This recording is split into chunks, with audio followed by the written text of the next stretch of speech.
Wait a minute.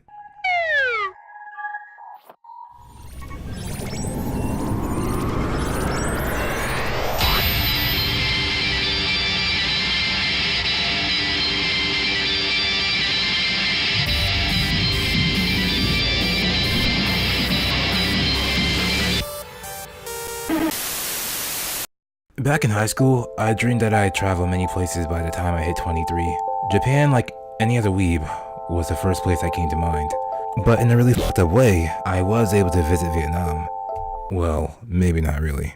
During my last 2 years of high school, my primary association circle was predominantly Asian. Now I know what you're thinking. Wow, this guy wants to be Japanese so bad, he only hangs with Asians. Weeb! Well, that's false. You see, during sophomore year, I met this guy named Trung Hyun. He was my partner in gym class, and that was that. Never really imagined talking to him again. Before I knew it, junior year begins, and he approached me like, "Yo, you like Naruto?" Yes. You'll never know where you'll find powerful friendships. For real. From that point on, me and this guy would roll like Jackie Chan and Chris Tucker. Trung would later introduce me to two other friends, Chris and Lee. These guys would eventually become my bandmates in the high school marching band. They were quite the characters. You see, Lee was this 2-foot tall troll with an ego taller than Michael Jordan. And Chris, he was an awesome guy. He was a god at piano. However, his temper was just as prominent. And before I knew it, they would introduce me to a network of their friends, who would also introduce me to their friends, who would also introduce me to their friends, who would also introduce me to their friends. You catching on now? I eventually became part of their crew. Back in high school, I would sit at what was known as the Asian table. You can probably guess what that means. Just like how every high school has that table, primarily occupied by black students, my school had that, but also a table primarily occupied by students of Asian descent. But even before then, for the 3 years prior, I would sit in the janitor hall. I wouldn't even step in the cafeteria. Way too many eyes just staring at you the second you walk in. I remember people would walk past me and think I was battling depression, which I was, but that wasn't the reason I was alone. These guys would eventually invite me to their table. Even though I stuck out like a sore thumb, no one was really bothered by that. Well, except for that one guy. But he's a whole new story. He was jealous and racist. But aside from him, it was a very welcoming experience, and they were all very nice to me. Very friendly schoolmates. With these guys all sitting at the same table, you would think they'd know each other, right? Now I know, that's a horrible stereotype. I know, it's a terrible stereotype, but please, relax, hold your fire. I just mean that most of them happened to visit the same church. They weren't all close, but most of them attended a church together. Out of respect, I had to keep this church's name private, but it wasn't far from where I lived. I swear I'd hear about it all the time. Like, I could be walking to class with Trung, and all I hear is, "Hey, Luan," and I'm like, "What? You know Luan?" And he's like, "Yes, he goes to my church." And to myself, I think, but wait, Luan of all people, do you see the way he looked at Miss Kim? So during my junior year of high school, there was a point in time when I sat with Trung and the gang, and they were hyping up this spring event going on at their church. And I think that would have to be the first time I've actually heard them excited about anything that was not League of Legends. Really, I swear that's not a racist joke. You see, back then, I guess League of Legends was the Fortnite of that time. I've only played the game 2 times in my lifetime, but just about everyone was playing that game.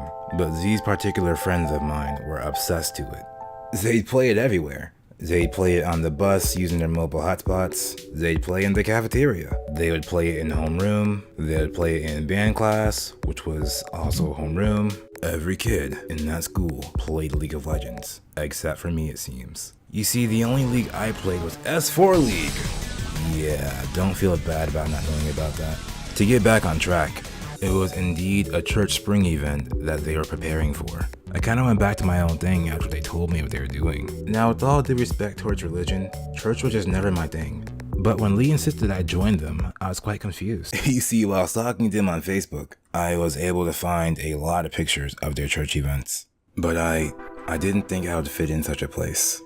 I didn't know much about religion, and I wasn't too keen on being in a room full of strangers either. Provided this is still back in the day when I was an Asian wannabe, who thought he was cool because he knew basic Japanese, and once ate cereal with chopsticks. I wasn't down with it. They even said there would be a buffet there. However, I still turned them down. My decision was quite clear. I wasn't going to that church no matter what they threw at me next. But Then Lee came in. He was all like, yeah, even that girl you like from gym class would be there. You see, back then, there was this girl I liked from gym class. Trung actually told her that I liked her. I was soon going to take initiative, but before I knew it, she would disappear and never show up to class again. She's a whole new story. With that being said, they finally had me sold. I decided to go with them. But there was one problem. I didn't know the language. My very supportive Vietnamese gamer friends tried teaching me a little of the Vietnamese language. Of course, with everyone so excited to teach me, their suggestions were quite scattered. So I told them, give me some simple phrases, some very useful ones. Ugh, I am going to butcher this. So what I remember was, Shin Xiao for hello, and Tom Viet for bye. Eventually their words were getting too simple, and I wanted something more complex or contemporary. So Lee jumped in, and the word he'd recommend would silence the entire table. I'm talking Thanos wipe out the entire universe silent, setting the revolution. Lee recommended the word Miden. Now it was insane because it's like it silenced the entire table in like 3 seconds. After the dead silence, I remember Chris going, wow, why didn't I think about that? It's as common as saying what's up. It's like saying, hey dude, what's up, how you doing? It's like common sense. Basically after all that, I had 10 Vietnamese words to memorize before the event. And as you might have expected, a lot of pressure was on me. Not only was I going to a place I didn't really want to go to, but I had to prepare for face-to-face social interactions with people of an entirely different culture. I had to not only make a good representation of myself, but also my own culture. I had to learn the language. Eventually, the day came. How bad could it have been? I spent the entire week up until this point practicing for... Wait a minute. That's right. I forgot all of what I practiced. All of it. I threw on the most sophisticated outfit that I could find, which was essentially just my school uniform. Nervous, I texted the squad to make sure they were still going. I didn't want to go alone. Didn't get a response. A few moments later, I was there. I made my way to the entrance, where the hostess was giving out greeting cards to all the guests.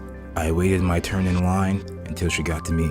Excited, I tried using the only Vietnamese word I remembered, Miden. And it was quite a stare down.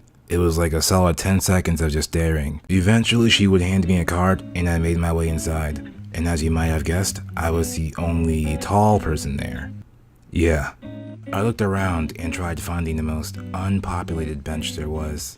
I saw one occupied by just one man. So reluctantly, I joined him. And if I had to be honest, I think he was more displeasured than I was. Miden. After a while of just sitting there, something had occurred to me.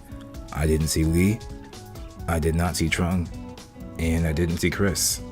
So I checked my phone and saw that these clever assholes decided to read my messages but didn't respond. An hour had passed and still my friends never showed up, but on the bright side, it was lunchtime. We all stepped outdoors. It was so nice out that day. I remember there was a flower wagon. While they were well behaved, the kids were running around. I looked around to see if I could find the girl from gym class, but I was distracted by the food stand. There was a wide selection of food. You had pho, which was basically ramen or noodles. Haidong, which was basically a taco. I greeted the lady like Miden. Can I take some pho please? She gave me the most hesitant smile. I still got my food though. I was a goofball walking around eating, greeting everyone who passed by me with the Miden. Notice every time I greeted someone with the Miden, I never got a response back.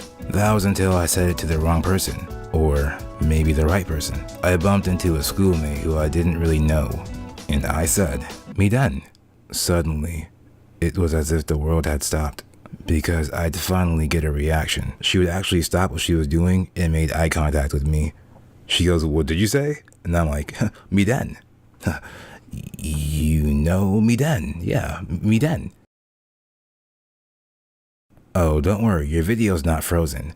The silence was actually that painfully awkward. As she stared into my soul, I started to notice a grin was starting to form. It then occurred to me, I never actually looked up what Miden really meant. So I asked her, what did I just say? You just said black person. Like I said, Lee is a 2-foot-tall troll. My friends didn't show up because they were all in on this joke. I was quite annoyed and upset at first, but I can't lie, they got me good, and it was quite funny. That wouldn't stop me from closing Lee's laptop in the middle of a league match to exact my revenge. We all remained friends. I never saw a gym class girl, but during senior year, she'd be replaced by another gym class girl. But that was my pretty fucked up trip to Vietnam. I think the moral to all this would be to always verify the information someone gives you, even your friends. You never know when someone's setting you up for a bad joke, or in some cases even worse, such as failure. That would be all for today, everyone. And if you sat by through all this, I appreciate it. Thank you. Take care.